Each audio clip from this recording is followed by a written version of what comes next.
Euh, D'abord, l'attaque d'Israël contre l'Iran, qui est un très grand problème. On peut, nous, des pays comme le Congo, qui appartenons à une certaine culture, une culture dans laquelle on nous dit il ne faut pas tuer des gens, il ne faut pas faire certaines choses. Lorsque nous voyons qu'un pays comme Israël prend 200 avions, va attaquer l'Iran qu'il n'a pas attaqué, nous nous posons des questions. Qui sont ces dirigeants qui sont à la tête de leur pays et qui commencent des guerres de ce genre-là? Cette attaque de l'Iran et la réaction de l'Iran nous indiquent que la voie est ouverte à une guerre mondiale. Et le grand problème, c'est ce que je viens de dire. Quels sont ces dirigeants qui font ce genre de choses? On voit en Russie et en Ukraine, la Russie se plaint et dit ne vous approchez pas trop avec vos armes. N'utilisez pas l'Ukraine pour nous attaquer. Si vous le faites, nous allons devoir faire la guerre. Et on voit que la Russie arrive à faire la guerre contre l'Ukraine.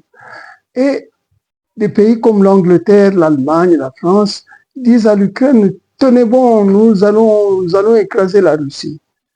Mais en réfléchissant bien, on se dit, mais enfin, l'Ukraine ne peut quand même pas arriver à attaquer, à faire la guerre à la Russie, à vaincre la Russie.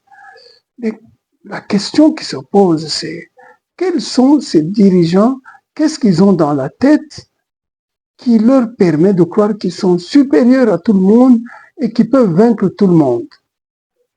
On a vu Hitler. Hitler croyait que les Allemands étaient une race supérieure, que les Slaves étaient une race inférieure, mais ce sont les Slaves, les Russes, qui ont vaincu Hitler. Hein? La question donc demeure, qu'est-ce que ces dirigeants des pays comme la France, la Belgique, l'Allemagne, l'Angleterre et les Israéliens, qu'est-ce qu'ils ont dans la tête qui les pousse à commencer un danger aussi grand que celui d'une bombe, d'une guerre mondiale avec des bombes atomiques? Si c'était des Congolais qui étaient à la tête d'Israël, est-ce que les Congolais attaqueraient Israël? Plutôt l'Iran. Je ne crois pas. Il y a quelque chose qui ne va pas dans les dirigeants du monde occidental. C'est complètement faux. Ils croient qu'ils sont supérieurs à tout le monde et qu'ils peuvent faire n'importe quoi. Ils peuvent tuer, ils peuvent aller tuer n'importe quoi. Un jour, ça va s'arrêter. Ce que Israël a fait, 200 avions qui vont attaquer un pays comme l'Iran, c'est le début d'une guerre mondiale, ça. Il suffit que l'Iran aussi attaque et que la Russie appuie l'Iran, que la Chine appuie l'Iran. Les attaques d'Israël contre l'Iran, c'est sûr que ces attaques-là ont été supportées par les États-Unis, la France, ou vont l'être. Donc le monde va être divisé en deux. D'une part, ceux qui vont supporter l'Iran, et d'autre part, ceux qui supportent déjà Israël. C'est la guerre mondiale qui commence. La pensée des dirigeants occidentaux qui croient qu'ils peuvent faire des guerres tout le temps, partout, qui sont convaincus qu'ils sont tellement supérieurs qu'ils vont gagner. C'est ça qui me fait penser que c'est le début de la guerre mondiale. C'est clair. Israël ne peut pas commencer une guerre comme celle-là sans l'appui des États-Unis. Les États-Unis sont derrière Israël. Et les pays occidentaux, on entend les Occidentaux discuter entre eux. Hein. Je donne l'exemple de deux journalistes, je crois, français, qui interrogeaient l'ambassadeur d'Iran en France. Ils le traitaient si mal. On voyait que même les journalistes pensent qu'ils sont supérieurs à cet ambassadeur-là. Ils peuvent lui poser n'importe quelle question de n'importe quelle façon, de la façon la plus agressive, parce qu'ils sont convaincus qu'ils sont supérieurs à cet ambassadeur-là parce qu'il est iranien. C'est, je crois, le plus grand problème qu'ont les pays occidentaux.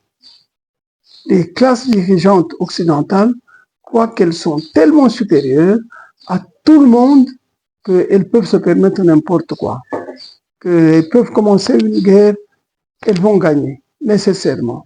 Et ça n'est pas correct. C'est cette idéologie-là, l'idéologie de la supériorité, que eux, blancs, juifs, ils sont supérieurs aux Congolais, aux Iraniens, aux Russes, aux Chinois.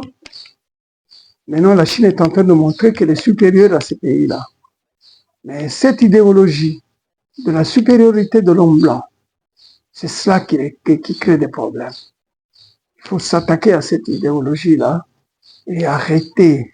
C'est trop dangereux. Le monde entier peut disparaître. En ce moment-ci, les États-Unis détiennent au moins 6000 têtes nucléaires. La Russie, 7000. La Chine, peut-être 2000. L'Inde, peut-être 1000. Le Pakistan, peut-être 1000.